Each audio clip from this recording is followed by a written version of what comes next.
la fornication, de l'immoralité sexuelle, des drogues, de l'homosexualité. Sortez de la boisson, sortez du vin.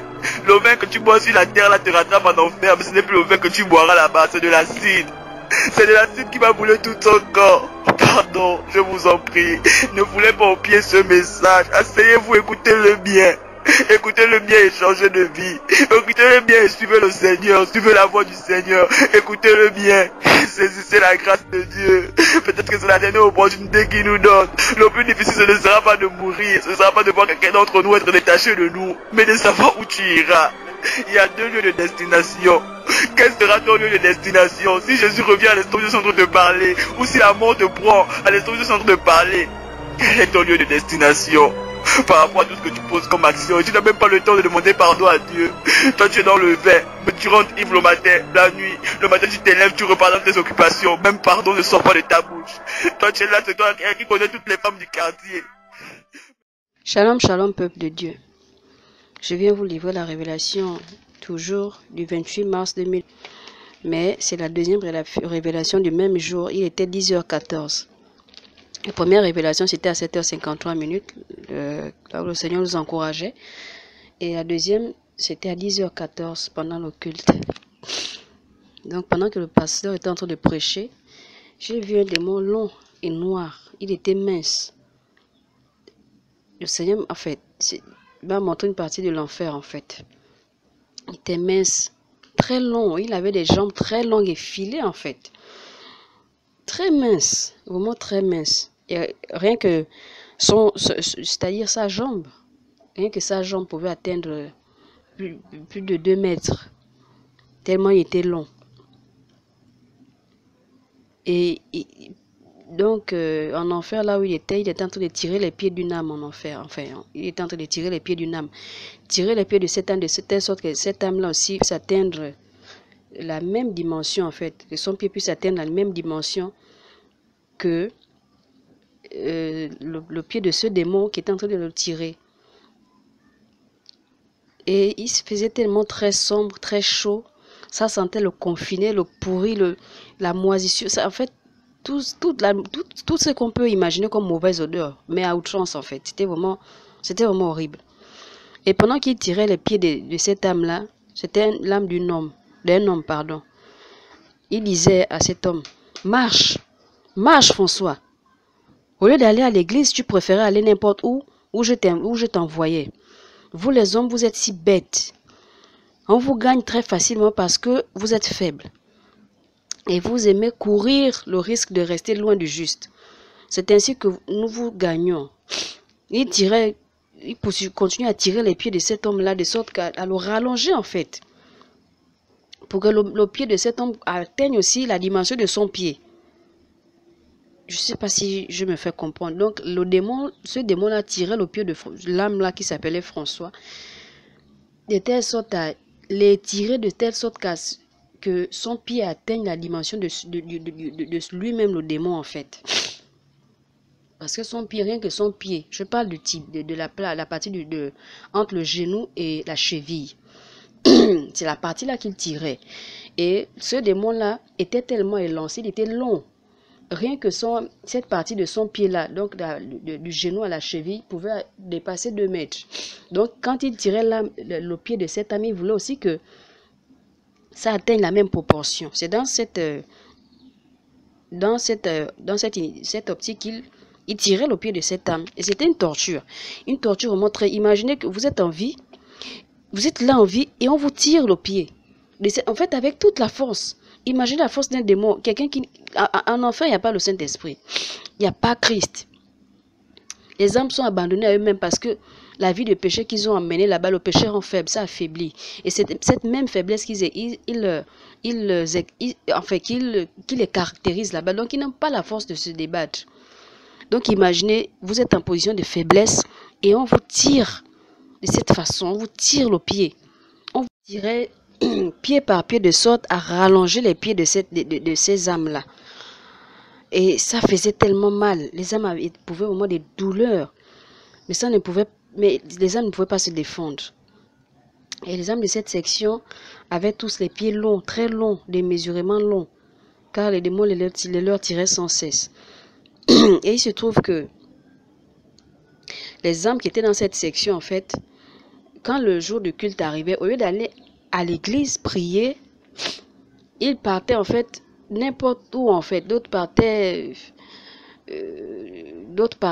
en fait juste pour marcher, juste pour aller n'importe où. Au marché, vous rendre visite à quelqu'un, faire du n'importe quoi, des trucs comme ça.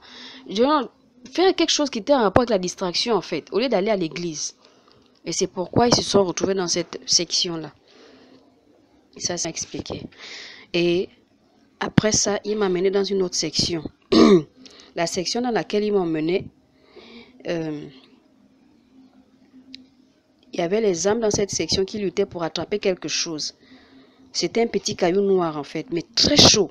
Et ce caillou-là, il était à l'origine noir, mais à des moments, il devenait rouge comme de la braise. Donc, il fallait donc que les âmes attrapent ça, bien qu'il était en braise, les âmes devaient attraper ça. Sinon, ils étaient tombés. Donc, les âmes devaient tenir ces cailloux-là dans leurs mains, sans les laisser tomber. Ça devait les brûler, les chauffer, les détruire, mais ça fondait même leurs mains. Mais c'était tellement chaud. Mais c'est des choses quasiment impossibles. Mais les âmes n'avaient pas le choix. Et les cailloux là chauffaient tellement. Imaginez un caillou qu'on met au feu, qui devient en fait tellement, avec l'intensité du feu, qui devient bien rouge comme la braise. On vous impose de tenir ça dans vos mains. C'était un peu, enfin c'est un peu l'illustration un peu de ce qui s'est passé là-bas. Et chaque âme avait un caillou dans sa main qu'elle devait tenir. Et j'ai entendu un démon dire à une âme là-bas, tout ce que tu recevais, au lieu de craindre celui que tu priais, tu dilapidais ça dans les jeux et de hasard, les dépenses inutiles.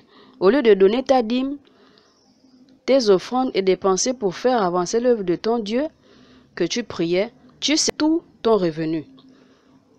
Ta punition, c'est d'attraper ce caillou noir. C'est ton partage. Et les âmes dans cette section n'arrivaient même pas à s'exprimer, en fait, tellement elles étaient en prise aux tortures, à ces tourments-là. Tout ce qu'elles pouvaient faire, c'est gémir de douleur. Et la douleur était si forte qu'elles disaient juste « Ach, ouch, ats, tch, tch ». C'est juste ce qu'elles disaient, en fait. C'était tellement... Et tous étaient des chrétiens. Mais ils ont perdu leur salut à cause de l'amour de l'argent. Et pendant que je regardais, il y a une âme qui venait fraîchement encore de tomber là dans cette section. Quand elle est tombée, elle semblait surprise de se retrouver là. Visiblement, elle regardait les autres même avec mépris et beaucoup d'étonnement. Et elle s'est mise à dire, non, non, non, non, non, non, non, c'est pas possible. Mon pasteur m'a garanti que j'irai au ciel. Il m'a rassuré qu'en étant fidèle à ma dîme, j'entrerai au ciel. C'est quoi cet endroit? Il y a erreur sur la personne. C'est pas ma place ici. Faites-moi remonter. Sortez-moi d'ici. Ensuite, elle s'est tournée vers moi. Elle m'a regardé et m'a dit, toi, que fais-tu ici? Elle n'avait pas fini sa phrase. Elle n'a même pas fini de me dire ça, que il y a un démon qui l'a lancé une arme. Et l'arme là était tellement tranchante, frères et sœurs. De là où il se trouvait encore à distance, jusque là où il a lancé l'arme, il y avait une distance au moins de 4 mètres. Et quand il a lancé l'arme, c'était avec tellement de précision que ça l'a fendu. Non pas, il a lancé, l'arme n'était pas de face, hein, ça ne faisait pas face à la dame là. Mais l'arme, c'était de profil, donc ça l'a fendu de profil en fait, en deux. De profil de telle sorte que le devant est tombé un côté et le derrière est tombé un côté, c'est-à-dire elle-même en fait. Donc il a fendu de profil en deux. Je pense que je me fais bien comprendre. Il a fendu de profil, mais il a fendu en deux, mais de profil. Donc l'arme là, l'a fendu, c'est-à-dire depuis la tête jusqu'en bas. Donc de profil. Pas de face pour dire que bon, c'est le côté gauche qui est tombé à gauche, le côté droit est tombé à droite, non. Mais c'est quand même de profil. Donc le côté de l'avant est tombé par devant, le côté du derrière est tombé par derrière. Et lorsqu'elle est tombée comme ça, après, elle s'est reconstituée dans la... C'était vraiment là... Non, c'était vraiment quelque chose de phénoménal. Et c'est alors que elle s'est reconstituée. Quand elle s'est reconstituée, ce démon est arrivé vers elle Il a pris son arme, il a rangé ça dans son fourreau. Et quand il est arrivé au niveau de cette femme, qui était en train de crier de douleur, de toutes ses forces,